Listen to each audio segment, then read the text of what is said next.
तो ये देखो फ्रेंड्स, इसके जो टेम्परेचर है वो कितने बढ़िया तरीके से मेंटेन हो पा रहे हैं और साथ में ये जो हमें हैश रेट निकाल कर दे रहा है वो भी काफ़ी ज़्यादा प्रॉफिटेबल है। तो देखो इस वाले वीडियो के थ्रू आप ये जान पाओगे कि आपको माइनिंग के दौरान कितनी प्रॉफिट देखने को मिलती है यूजिंग योर 1660 Ti एंड इस टाइप के बहुत सारे कार्ड जो कि इस लेवल पे स्टैंड करते हो। और मैं वीडियो में आगे चल करके आपको ये भी बता रहा हूँ कि टेम्परेचर को कैसे आप कंट्रोल कर सकते हो और क्या आपके कार्ड का लाइफ स्पैन तो घटता नहीं है माइनिंग करने की वजह से।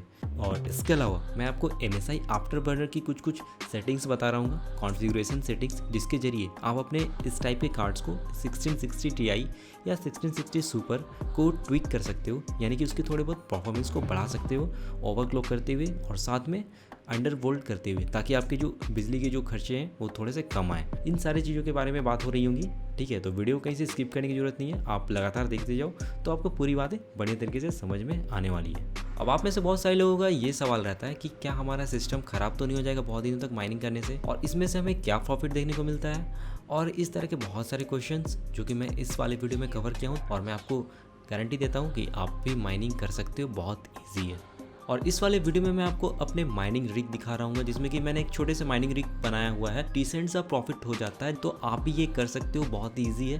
तो चलते हैं अपने माइनिंग रिग के ऊपर। तो देखो यही है मेरा रिग।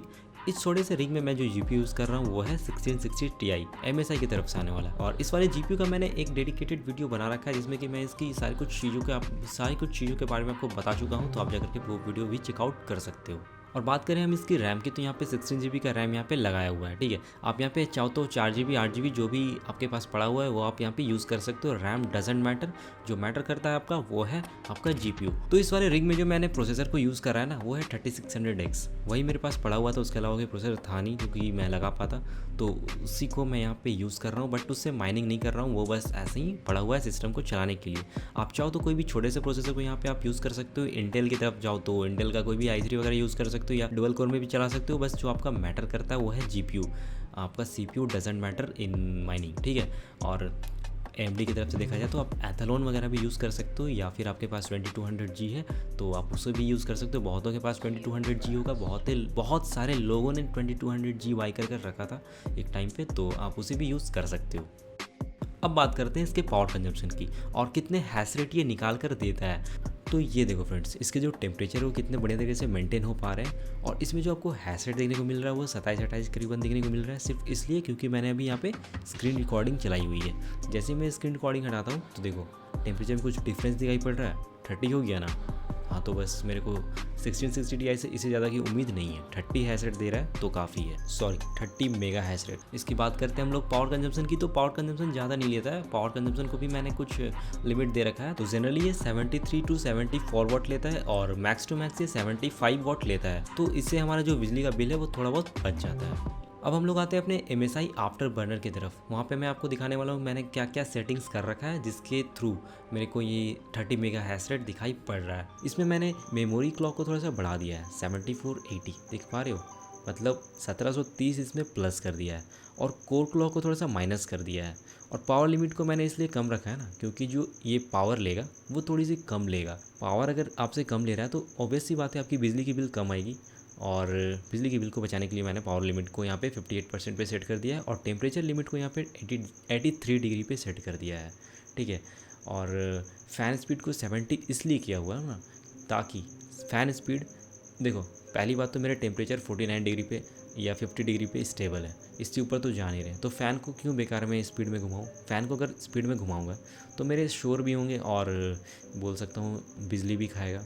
फ़ैन स्पीड में घूमेगा तो ऑब्वियसली बिजली भी खाएगा, तो वो सबको ध्यान में रखते हुए मैंने यहाँ पे इस तरह के सेटिंग्स करे हैं। तो यही है जो भी सेटिंग है, आप इसके स्क्रीनशॉट भी ले सकते हो अगर आपके पास भी सेम वाला कार्ड है तो, और नहीं है तो फिर आप थोड़े बहुत ओवरक्लॉक करके देखो, आपका पीसी अगर चलता है स्टेबल रहता है तो फिर आप उस सेटिंग्स को अप्लाई कर लेना। अब जो लोगों की सबसे बड़ी क्वेरी निकल कर आती है वो ये है कि हम अगर लगातार माइनिंग करें 3-4 महीनों तक लगातार पीसी को ऑन रखें तो क्या हमारा कंपोनेंट डैमेज नहीं होगा। तो ऑब्वियसली आपका कंपोनेंट तो डैमेज होगा ही, बट उसके भी कुछ फैक्टर्स हैं। उसका सबसे बड़ा फैक्टर क्या है, टेम्परेचर।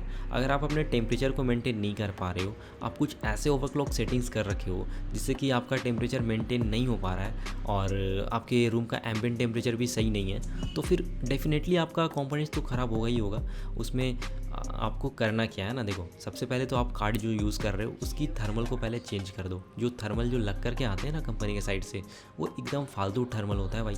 मैंने देखा है ना, वो पेस्ट जो लग करके आता है वो मैंने खुद पर्सनल एक्सपीरियंस से बता रहा हूँ, 70 डिग्री टच कर रहा होता है जब गेमिंग में कर रहा था, इसी कार्ड की बात कर रहा हूँ। लेकिन अभी देखो माइनिंग के दौरान या गेमिंग में भी कर रहा होता है ना, तो 55 डिग्री मैक्सिमम या 60 डिग्री मैक्सिमम ज़्यादा, उससे ऊपर तो नहीं जाता है। बट माइनिंग में देखो 49 to 50 डिग्री चल रहा है, वो भी 100% लोड पे इतना जा रहा है, ठीक है।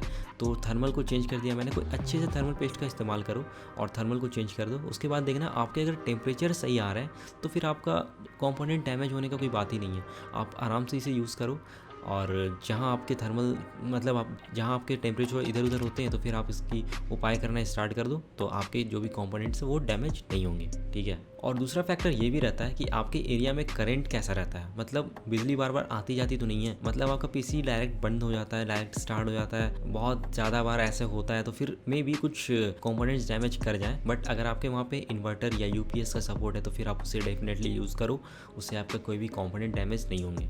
और बात करें हम लोग इस वाले कार्ड की प्रॉफिटेबिलिटी की, तो प्रॉफिटेबिलिटी आप देख सकते हो हर दिन थोड़े बहुत बढ़ते घटते रहते हैं। मेरे को यहाँ पे जो भी प्रॉफिट देखने को मिल रहा है मैं आपके सामने शेयर कर दे रहा हूँ, ठीक है। स्क्रीन पर आप देख पा रहे होंगे इस तरह के यहाँ पे प्रॉफिट आपको निकाल कर दे रहा है ये कार्ड डेली का, और इसे आप वीकली मंथली आप देख लेना, तो आप डेफिनेटली माइनिंग कर सकते हो 1660 TI के साथ, कोई भी दिक्कत वाली बात नहीं है। और अगर आपके पास इससे बड़ा कार्ड है तो फिर और भी अच्छी बात है, आप यूज़ करो। बस एक बात का ध्यान रखना कि आपके टेम्परेचर सही से मेंटेन हो पा रहे हैं या फिर नहीं। और गाइस अगर आप ये जानने में इंटरेस्ट रखते हो कि मैंने माइनिंग का सेटअप कैसे करा और आपको भी ये सेटअप करना है जल्दी से जल्दी, तो फिर आप कमेंट करना, मैं इसकी ट्यूटोरियल लेकर के आ जाऊँगा। बहुत ही ईजी सा सेटअप है, बस आपको कुछ ऐसे सॉफ्टवेयर डाउनलोड करने हैं जो कि मैं आपको बता दूंगा, और ट्यूटोरियल के साथ पूरी अच्छी तरीके से आपको गाइड कर दूंगा, तो उसके लिए कोई दिक्कत वाली बात नहीं है, आप बस कमेंट कर देना, ठीक है। So thanks for watching guys, I will be in the next one.